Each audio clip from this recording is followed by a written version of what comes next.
Les bénéfices des sociétés de gestion déléguées dépassent 1200 milliards de centimes, dont à peine 104 milliards bénéficient à l'État.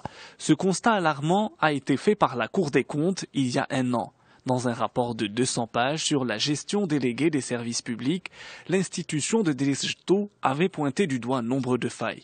À leur tête, l'absence d'une instance indépendante chargée du suivi et de la coordination.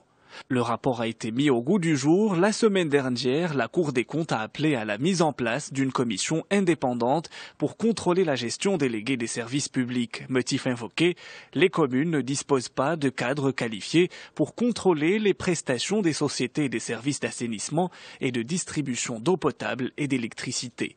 La Cour des comptes veut la création d'une commission indépendante pour réguler le secteur à l'image de l'ANRT pour les télécoms ou encore l'AAK pour l'audiovisuel.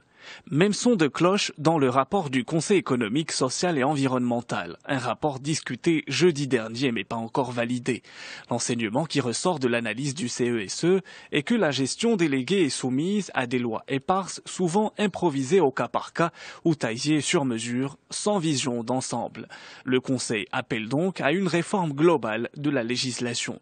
La présentation de ces rapports coïncide avec le débat suscité par la gestion déléguée, en particulier dans la ville de Tanger, qui a connu des protestations à cause des factures salées de la société Amendis. Le gouvernement a dû intervenir pour mettre un terme aux protestations et a promis de régler les irrégularités.